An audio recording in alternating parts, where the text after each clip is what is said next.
Assalamualaikum warahmatullahi wabarakatuh. Perkenalkan, nama saya Umu Zainab Fitria. Untuk kali ini saya akan menjawab pertanyaan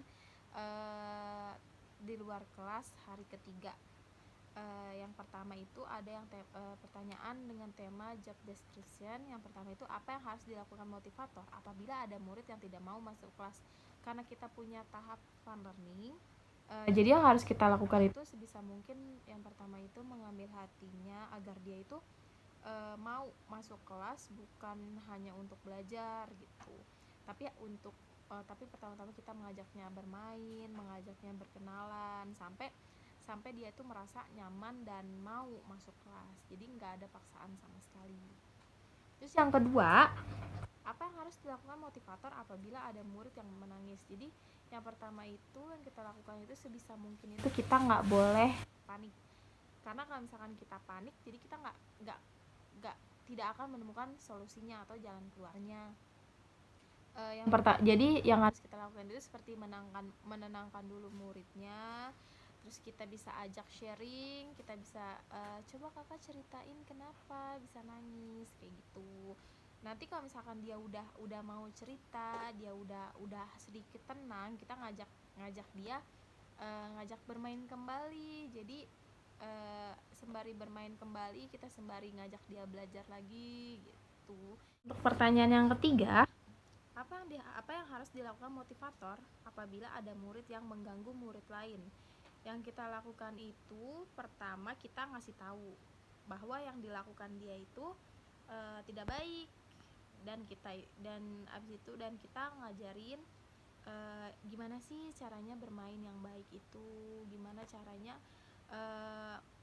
bergaul yang baik, dan kita ngasih tahu kalau misalkan yang dia lakukan itu nggak baik, apa aja contoh-contohnya yang dilakukan nggak baik. Jadi kedepannya dia nggak akan ngulang atau membuat perilaku yang tidak baik lagi, seperti mengganggu temannya atau yang lainnya. Pertanyaan yang keempat, apa yang harus dilakukan motivator apabila ada murid yang melamun? Jadi kalau misalkan ada murid yang melamun itu, berarti dia nggak fokus ya bun, berarti dia nggak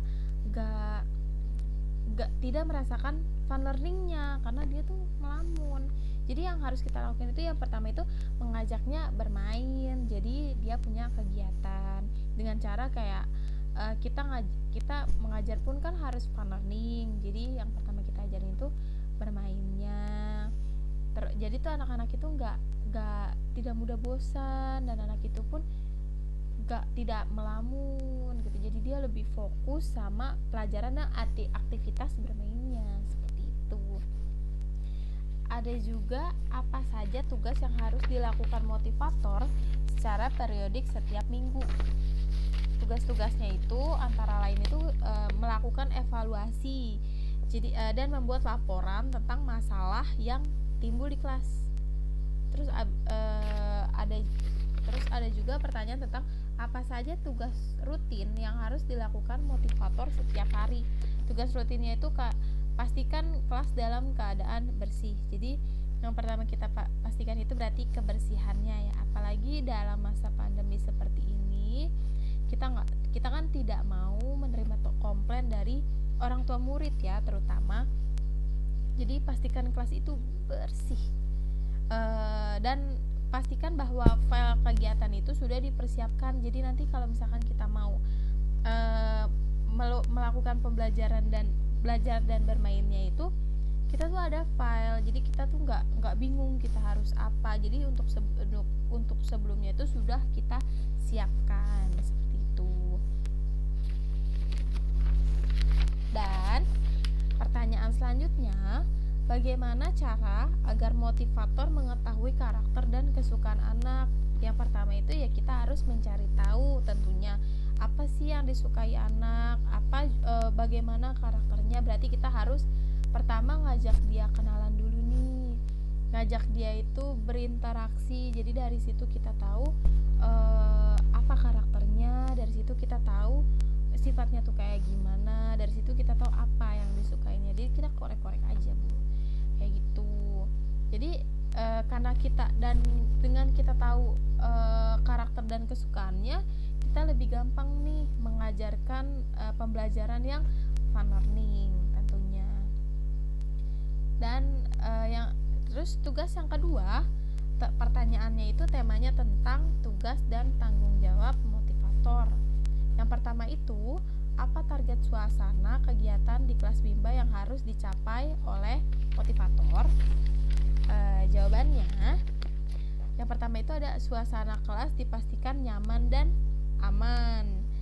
Yang kedua itu, semua murid dipastikan melakukan kegiatan yang berhubungan dengan minat belajar.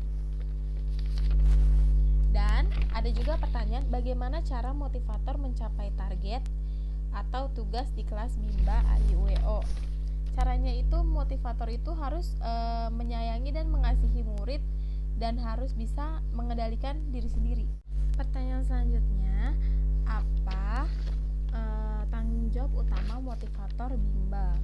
Yang pertama itu menjadikan suasana kelas itu aman untuk belajar, seperti stop kontaknya dijauhin dari jangkauan anak-anak, terus tidak ada senjata tajam, jadi pastikan anak-anak itu belajar dengan safety.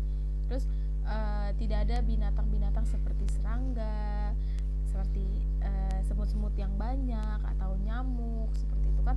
Kalau misalkan ada serangga-serangga seperti itu, jadi anak itu tidak fokus ya. Lalu tidak ada genangan air atau tumpahan air. Jadi tidak ada genangan air atau tumpahan air itu memastikan bahwa anak itu tidak akan kenapa-napa, tidak akan terluka seperti terpleset seperti itu. Dan yang kedua itu ada menjadikan suasana kelas itu nyaman untuk belajar, lalu menjadikan kegiatan bermain dan belajar anak itu menyenangkan. Pertanyaan selanjutnya, apa yang harus dilakukan motivator untuk menjadikan suasana di kelas aman? Yaitu yang seperti saya bilang, jauhkan stop kontak dari anak-anak, jauhkan benda tajam, terus pastikan udara di dalam kelas itu baik ya untuk dihirup, banyak ventilasi dan segala macamnya, terus menciptakan fun learning di kelas.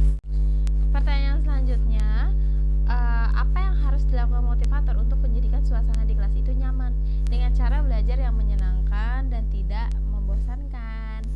Terus pertanyaan selanjutnya lagi, apa yang harus dilakukan motivator untuk menjadikan kegiatan bermain sambil belajar itu menyenangkan? Dengan bermain bukan hanya belajar dan harus dalam suasana yang baik. Nomor 5, apa yang harus dilakukan motivator untuk memastikan anak melakukan kegiatan yang berhubungan dengan minat belajar? Yaitu proses pembelajaran yang dilakukan itu harus bertahap tentunya. Modul yang diberikan itu harus sesuai dengan kemampuan sang anak. Jadi kita harus, karena secara bertahap, jadi modul yang diberikan itu harus sesuai dengan kemampuannya. Nggak boleh tidak sesuai dengan kemampuannya. Nomor 6, apa yang harus dilakukan motivator untuk memastikan anak melakukan kegiatan sesuai dengan tahapan perkembangannya? Jawabannya, dengan membimbingnya belajar sesuai kemampuan, dengan membimbingnya belajar sesuai kemampuan anak tersebut dan tidak dipaksa, maka anak akan sesuai dengan tahap perkembangannya. Seperti itu. Sekian dari saya, kurang lebihnya mohon maaf. Assalamualaikum warahmatullahi wabarakatuh.